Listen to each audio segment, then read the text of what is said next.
Bonjour tout le monde, je m'appelle Aurélie Claire et je suis la directrice de Cyberbooster. Cyberbooster, qu'est-ce que c'est? Cyberbooster, c'est le premier dispositif d'accompagnement des startups dédié à la cybersécurité en France.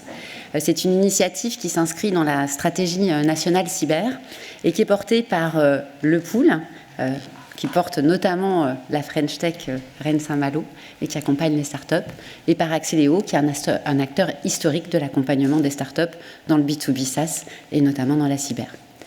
Notre mission, je reprends le petit truc, on est implanté ici, à Rennes, avec le Pool, et évidemment au campus cyber à Paris, où on trouve l'ensemble des acteurs de la cyber. Notre mission, faire émerger les futurs leaders européens de la cyber.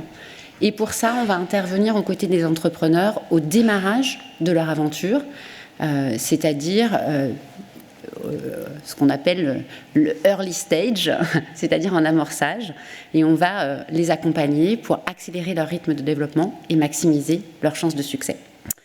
Pour faire ça, on travaille notre côté très vertical, très spécialiste de la cyber, et pour accomplir notre mission, on a à cœur de rassembler autour des startups les différents acteurs de l'écosystème.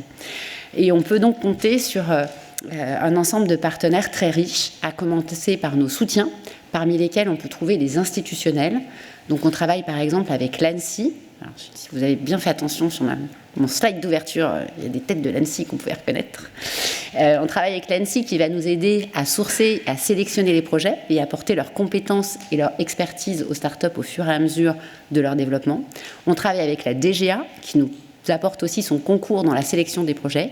On travaille également en complémentarité par rapport à la Cyberdéfense Factory qui a été évoquée précédemment, puisqu'on a des startups qu'on accompagne qui ont précédemment été accompagnées par la Cyberdéfense Factory. On va travailler, et c'est le lieu très à propos pour en parler, en proximité avec le PEC. On a notamment Arnaud Coustillère qui s'investit pleinement aux côtés de nos entrepreneurs. Et puis on va faire des liens aussi avec les acteurs académiques, puisque parmi les 17 startups qu'on a accompagnées au cours de cette année, 3 d'entre elles étaient issues de l'INRIA Startup Studio. Et puis on a parfois le chemin inverse, c'est-à-dire des startups qui rejoignent Cyberbooster et qui ont cherché des briques technologiques via l'INRIA. Pour accompagner ces startups, une startup pour se développer a besoin de fonds, et donc on va rassembler autour de nous un certain nombre de fonds spécialistes de la cyber. On est assez convaincus qu'il faut créer des liens assez tôt entre les entrepreneurs et les fonds pour qu'ils puissent comprendre le modèle dans lequel ils vont s'inscrire, comprendre les attentes, pour être à même de mobiliser les fonds au moment où ils en auront besoin pour leur développement. Et puis enfin, on a également des mentors entrepreneurs, des mentors experts qu'on va mobiliser aux côtés de nos startups. Et puis, pour construire notre feuille de route, on peut compter sur nos partenaires corporate, avec qui on va identifier leurs besoins de cybersécurité, leurs besoins actuels, leurs besoins à venir, sur lesquels il y a peu d'acteurs, peu de solutions. Et qui vont nous permettre d'orienter le sourcing des startups et ainsi garantir le développement de startups conformes aux besoins du marché. Ces partenaires, et puis également notre nouveau sponsor Cisco qui s'est rapproché de nous il y a quelques semaines, vont également apporter leur concours aux startups tout au long de leur évolution, en pouvant apporter du mentoring, de l'expertise, mais aussi en ouvrant des terrains de jeu pour les startups, que ce soit dans des phases de test de produits, mais aussi dans des phases de POC, ou bien en devenant les premiers clients des startups, puisque fondamentalement, les corporates sont souvent les premiers clients des startups que l'on accompagne. Alors, qu'avons-nous fait cette première année, fort de tout ce dispositif, puisque nous avons annoncé notre lancement en décembre l'année passée, lancé notre premier appel à projet en janvier, et ça nous a permis d'accompagner déjà 17 startups à travers un premier programme qui était de la pré-incubation, c'est-à-dire qu'on a accueilli fin mars, le 28 mars exactement, une douzaine d'entrepreneurs de la cyber qui avaient identifié un problème, qui avaient imaginé une solution, qui pour certains avaient commencé à la développer et qui pour la plupart n'avaient même pas encore créé le statut de leur société.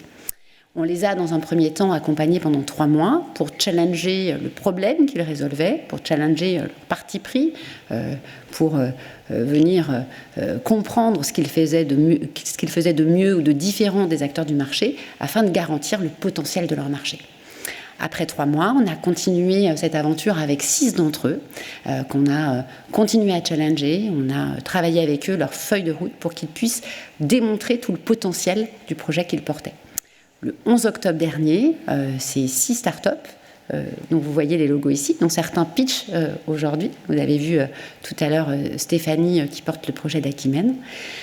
Ces 6 startups ont pu exposer leur projet au sein du campus cyber, dans un événement qu'on avait co-organisé avec le campus cyber, devant un certain nombre de fonds de la place française, mais aussi devant des experts de l'écosystème, des futurs clients, etc. En parallèle de cette pré-incubation, on a accompagné différents entrepreneurs qu'on a appelés des incubés, qui étaient un petit peu plus avancés dans leur aventure entrepreneuriale, qui, lorsqu'on a commencé à travailler avec eux, disposaient déjà des fondations d'une équipe, disposaient déjà d'un produit ou d'un morceau de produit, et qui se préparaient à lever des fonds sur la première levée de seed, la levée d'amorçage. On a commencé avec 3 d'entre eux, Mindflow, Malizen et Mithril. 2 autres nous ont rejoints en cours de route au mois de juin, à savoir Defense et Proactive.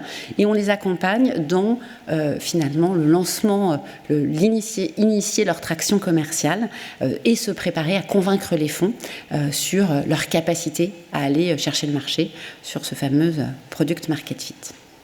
Voilà ce qu'on a fait en cours de cette année. Puisqu'on a l'habitude de dire que nous sommes nous-mêmes une start-up, on peut considérer que ces derniers mois ont été finalement notre POC, puisqu'on a commencé avec nos premiers partenaires, nos premières start-up. Et assez logiquement, quand on termine son POC, on itère, et c'est ce que nous sommes en train de faire. Nous sommes en train de faire évoluer nos programmes pour toujours plus de valeur à nos start-up. Et on se prépare à lancer une nouvelle promotion dès le mois de janvier. On continue à aller chercher les entrepreneurs les plus prometteurs de la cyber pour pouvoir travailler à leur côté et tenter de changer la donne dans leur développement. Et puis enfin, on aime bien dire que l'innovation, c'est créer des frottements. Pour qu'il y ait toujours plus de frottements et d'interactions, on continue à aller chercher d'autres partenaires pour créer plus de liens et toujours accélérer le développement de ces startups. Voilà ce que je peux vous dire de Cyberbooster. Nous, on adore écrire cette aventure, qui est une aventure qui s'inscrit dans une dynamique plus collective de structurer cette filière de la cybersécurité en France, de la faire grandir. On intervient au démarrage des aventures entrepreneuriales. C'est passionnant et on a hâte d'écrire la suite avec l'ensemble des acteurs de l'écosystème. Et si vous voulez en savoir plus, nous avons un stand en bas, du côté des startups, et on sera ravis de vous y accueillir et de vous donner plus d'informations. Merci.